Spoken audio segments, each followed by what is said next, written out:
राणा, मुंबई के दिल दहलाने वाले 26/11 हमले का गुनहगार, विदेश में छिपकर करीब 17 साल से कानून को चकमा दे रहा था, मगर आखिरकार भारत की पकड़ में आ ही गया। जी हां, तहव्वुर राणा दिल्ली लाया जा रहा है। अब सवाल ये है कि क्या होगा अब राणा का, उसका अगला ठिकाना कहां होगा, सरकार ने इसके लिए क्या खास इंतजाम किए हैं और कैसे होगा इस शातिर अपराधी का हिसाब किताब। नमस्कार, आप देख रहे हैं सत्य हिंदी और मैं हूं आपके साथ कृति सिंह। भारत पिछले 17 वर्षों से राणा और उसके साथी डेविड कोलमैन हेडली के प्रत्यर्पण की कोशिश में लगा हुआ था। हेडली के मामले में भारत को फिलहाल खास सफलता नहीं मिली है। अलबत्ता अमेरिका की निचली अदालतों से लेकर सुप्रीम कोर्ट और राष्ट्रपति डोनाल्ड ट्रंप ने भारत के दावों को मानते हुए तहव्वुर राणा के प्रत्यर्पण को मंजूरी दे दी। तहव्वुर राणा ने प्रत्यर्पण का विरोध करते हुए ढेरों दलीलें दी। उसने खराब स्वास्थ्य का बहाना बनाया और पाकिस्तानी मूल के मुसलमान होने की भी बात कही, लेकिन सभी दलीलें खारिज कर दी गईं। अब राणा को भारत में एनआईए की अदालत में पेश किया जाएगा। एनआईए पूछताछ के लिए अदालत से उसकी हिरासत मांगेगी। संकेत है कि तहव्वुर राणा को उसी जेल में रखा जाएगा जहां पर 26/11 हमले को अंजाम देने वाले आतंकी अजमल कसाब को रखा गया था। लेकिन दिल्ली के तिहाड़ जेल प्रशासन ने भी तहव्वुर राणा के लिए हाई सेफ्टी वाला जेल वार्ड बनाने की तैयारी शुरू कर दी है। आइए अब नजर डालते हैं 26/11 के उस आतंकवादी हमले की जिसने माया नगरी मुंबई में दहशत फैला दिया था। दावा है कि तहव्वुर राणा ने अपनी कंसल्टेंसी फर्म में डेविड हेडली को भी नौकरी दी। इसी फर्म की मुंबई शाखा के काम करने के लिए डेविड हेडली मुंबई आया था और यहां लश्कर-ए-तैयबा के आतंकी हमलों की तैयारी के लिए मुंबई में ताज होटल और छत्रपति शिवाजी टर्मिनस जैसी प्रमुख जगहों की रैकी की थी।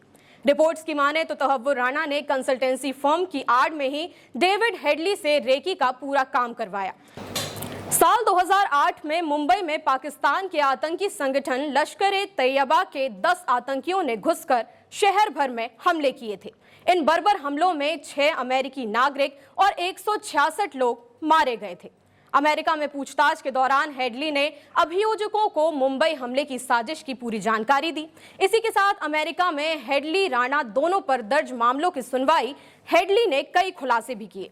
हेडली ने बताया कि डेनमार्क में डेनिश अखबार पर हमले के लिए तहव्वुर राणा ने उसी दौरे की मंजूरी दी थी। वो डेनमार्क में राणा की फर्म से ही केंद्र का प्रतिनिधि बनकर गया था। इसके लिए राणा ने हेडली के बिजनेस कार्ड भी छपवाए थे। हालांकि अल कायदा की तरफ से Mickey mouse project code name वाले जिलेंडेंस पोस्टेन अखबार पर हमले को अंजाम नहीं दिया जा सका। हेडली राणा पर अखबार के कर्मचारियों पर हमले और पास ही एक यहूदी पूजा स्थल को निशाना बनाने के लिए साजिश रचने के भी आरोप लगाए गए थे। राणा पर कई सबूत होने के बावजूद अमेरिकी जिला अदालत ने उसे मुंबई हमलों में शामिल होने के आरोप से बरी कर दिया। फिर जनवरी 2013 में राणा को संघीय जेल में 14 साल की सजा सुनाई गई। इसके बाद उसे 5 साल तक निगरानी में रखने का निर्देश दिया गया। राणा के वकील का कहना था कि हेडली हमेशा से बच निकलने में माहिर रहा है और उसने अपने दोस्तों को ज्यादा सजा दिलवाई जबकि खुद भाग निकला। फिलहाल हेडली को लेकर कोई खास सफलता नहीं मिली है, लेकिन राणा कानून के शिकंजे में आ चुका है। तहव्वुर राणा के आरोपों की क्या सजा होगी और क्या वो उन सभी परिवारों के लिए न्याय होगा जिनके अपने 26/11 हमले में मारे गए थे? ये तो खैर वक्त ही बताएगा। इस पर आपकी जो भी राय हो हमें कमेंट करके जरूर बताइएगा। वीडियो अगर पसंद आया हो तो लाइक और शेयर करें और अगर आप चैनल पर नए हैं तो सब्सक्राइब करें। फिलहाल के लिए इतना ही। देश दुनिया की बड़ी खबरों के लिए आप देखते रहिए सत्य हिंदी।